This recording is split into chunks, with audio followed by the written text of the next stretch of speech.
Hi there, I'm Eric Wordweaver Sjerven, goalie of the Ridgar folk here in East Texas. I'd like to welcome you to the Raven's Call. This is a podcast where I jump on here and I talk about different heathen-related subjects that pop to mind, and I genuinely enjoy doing these things. I hope you guys enjoy the videos. Today, I'd like to talk to you a little bit about regionalization of holidays within modern heathenry. Now, this is something that's going to be a point of contention for some people, and that's fine, I don't care. But I find it interesting. If you look at the lore, there's only a few holidays that are actually attested to in the lore that we can pin down with some certainty. And those are things like Yule being the major one. And again, there's some debate as to how long Yule was, what the actual celebrations entailed, when and where was it practiced. But it's mentioned throughout the lore, and it's fairly well accepted that it is one of the ones that we can firmly say Yule was practiced by arch-heathens. Others include things like Sigurblot, winter nights, things like this. There are, of course, debates all day long as to which ones can be included and which ones are not included. Let's talk about what holiday actually means. Holiday comes from holy day. This is a day of celebration of those things that we find holy, that we find sacred. Now, I've talked before in some of my other videos about the separation between the religious, the spiritual, and the cultural elements of heathenry, but I find all of these things are necessary for a hashtag happy, healthy, whole heathen. And so, festivals are where we bring all of those elements to bear. We bring ritual in to honor the sacred. We bring in different rituals that honor the ancestors, that honor the Vatir for the spiritual element. We celebrate with our folk to celebrate life as a whole for the cultural element. We bring all of that together in what I like to call a festival. And so that's why I will refer to most of Ridgar's holidays as actually festivals. So we have a spring festival, we have a midsummer festival. Now, one of the things that I think people miss the boat on is they miss why holidays are celebrated, why these festivals are celebrated. And most of the holidays that are celebrated in modern Ossetry actually come from the Wiccan Wheel of the Year. And these are transposed and given more heatheny names for the most part. But they're a modern construct. Yet they don't necessarily correlate to the ancient traditions and how they were actually practiced. Some of them do, but not all of them do. A lot of those are set up around the equinoxes and the turning of the seasons. And in arch-heathen times, they really only recognized two seasons, the summer and winter. And as far as the equinoxes and whatnot go, everything that I've seen in research indicates that the heathens didn't actually track their year by a solar calendar. So the equinoxes and solstices did not mean as much to them. They actually operated by a lunar calendar. It had month to month based on the moons. And so they operated based on these. There are examples of holidays celebrated in Anglo-Saxon and mainland Europe kind of things that correlate to these months. And so there's some differences. I've discovered that different tribes in different areas celebrated festivals at different times or with different names. Ultimately speaking, it all comes back to why they celebrate holidays. What is the holiday actually about? That is the celebration of life. We look at the things that we celebrate at those times of year, why we celebrate them, and we embrace that. So, these were regionalized back in the day. There were some great carryovers like Yule that were celebrated across, seemingly. And so some of those will continue on today, and they need to, because that's how we stay connected to our ancestors, by still celebrating Yule as they celebrated Yule back then. Now, hardcore recon versus kind of new constructionist, it varies on how people will do it, what they bring in. That's not what I'm debating today. What I do want to say is that with your own tribes, look at the holidays that you celebrate. Go back and look at the actual calendar that you're celebrating and ask yourself, where does this come from? Why do we celebrate this particular holiday? Okay? There's nothing wrong with getting your folk together and having a celebration, doing a ritual, all of these things. Different holidays seem to center around different points of the year because that seems to be when the gods and goddesses turn their attention to Midgard and actually look to the tribes and are like, here we are, honor us. And so we like to do those at those certain times of year. I find that major holidays throughout different cultures grow up around similar times of year because that is occurring. The veil is thinned, the gods and goddesses are more present. It's just the natural progression of the year. And so I like to see people embracing these and doing these, but I like for people to jump out there and actually think about what they're celebrating and make it theirs. Make it a piece of themselves, you know?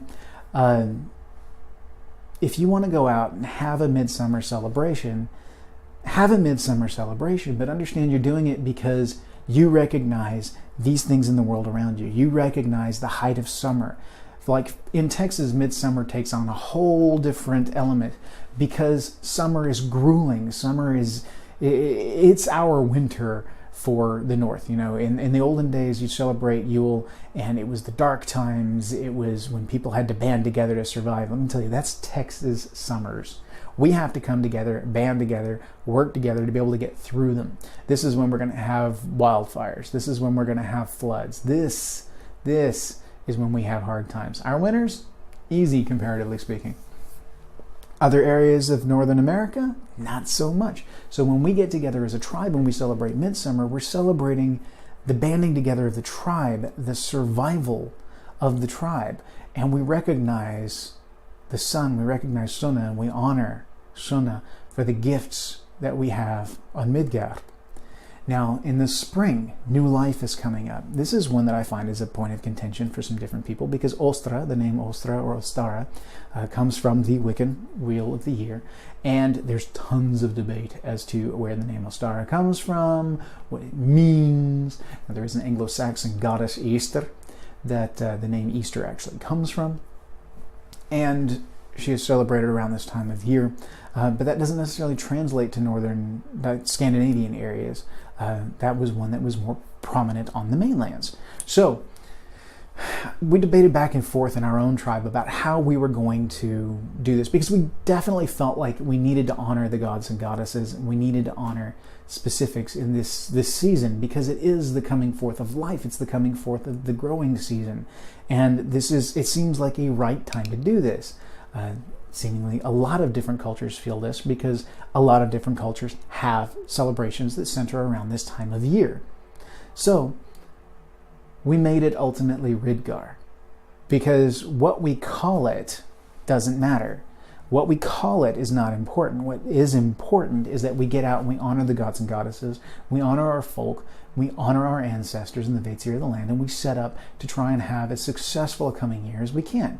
So our tribe has chosen to call it Lifka, which is an Old Norse term that essentially means the returning of life to, the rebirth of. And so this is what we do. We celebrate Lifka in spring. Some people will call it Ostra, some people will call it Easter. It doesn't matter because what matters is that we are doing something. We are honoring the gods and goddesses. The name isn't necessarily as important. So if you're going to be getting out, you're going to be doing these things, think about why. You know, we're not just doing it because the ancestors did it. We're doing it because there's a reason to. We're doing it because we want to honor the gods and goddesses. Because we want to, as a tribe, get out there and give back to the gods and goddesses through ritual and to feed into this gift cycle with the divine. We do it because we want to bring our folk together and celebrate the life that is around us. We want to take a moment and step aside from the mundane world, unplug from everything else, and just be together as a tribe. These are the reasons we get together and have festivals. These are the reasons our ancestors got together and had festivals. These rituals help to feed into our gift cycle with the gods and goddesses. That helps to improve the luck of the tribe. They bring the tribe together and we spend quality time together. These are fantastic things to do. So take some time. Get to know why you celebrate the festivals that you do. Don't just celebrate them because some calendar says this is the time to celebrate it. For example, we're not particularly an agrarian tribe here in Ridgar. Some gardening and whatnot, but not a whole lot, especially not right now. We're looking to do some more in the future. But as such, a charming of the plow would not be as appropriate for us at the moment. In the olden days, Ridgar used to, especially when we're hunting more frequently, we used to use winter nights to do a blessing on our harvest, which was going to be our hunt for that year, because that's how we harvested, that's how we survived. The essential part is we recognize how we as a people interact with the world around us, how we as a people interact with the divine, And we honor that.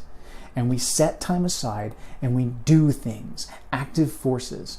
We get out through action, through deed, and we celebrate, we honor, and we do these things. So as you go through, as you build your tribes, as you build your kindreds, as you build whatever societal structure you choose to call it, again, the name isn't as important as just the doing is. Look at your holidays, figure out why it is you celebrate what it is and what it is you're celebrating, and then find a name that fits the tribe itself. Don't necessarily feel like you have to be bound to this wick and wheel. If you want to, cool, no problem, whatever, do you. Not my hall, not my call. But be honest with yourselves, because the more honest you are with yourselves about why it is you're doing, where it is it comes from, the more you can get out of it. The more meaningful the celebration will be, the deeper the connection will be, because at that point you're stepping outside of just going through the motions. Because that's a large part of what it is when you're going through some also true calendar that you downloaded online or that you read in some book. You know, you're just going through the motions at that part, and that's not where heathenry occurs. You've got to make it your own. You've got to get in there and go, all right, we as a people value these things. These times of year are the times when we would celebrate this, when we would do this, and make it your festival. What anybody else says doesn't matter. If you want to get together and you want to have a bloat at the end of May to have an excellent summer or whatnot, do it. If you want to have your midsummer somewhere around 4th of July, do it. It doesn't matter as much. What matters is that you're actually doing it, that you're actually engaging, that you're doing these things. Now, there are certain ones, do your research, there are certain ones that are more tied to certain times of the year, like Yule is tied to a more specific time of the year. Winter nights comes when the veil is thinning towards the end of the year. These things have certain times, and we see in the lore why those things are there. But the other minor things that we do throughout the year are ours. And if I want to get my tribe together at the beginning of April, end of March, and celebrate the coming spring, if we want to blow to Aduna, we're going to. And there's nothing anybody else can say about it because it's Ridgar, and that's how Ridgar does heathenry.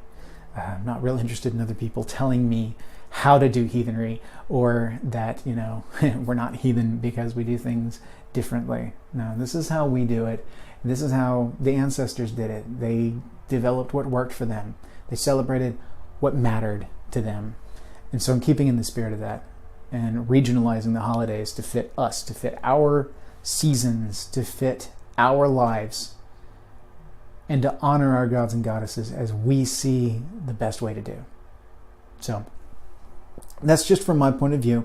Take it as you will, take it or leave it. But in the meantime, just give a critical thought to why it is you do what you do and how you do it. And then get out there and do. Enjoy, live life, be awesome. Thank you guys for watching today's video. I hope you enjoyed it. If you do, hit like on the video down below. Shoot a comment in the section below. You can subscribe to the channel to keep up to date with all the craziness that I keep coming out with.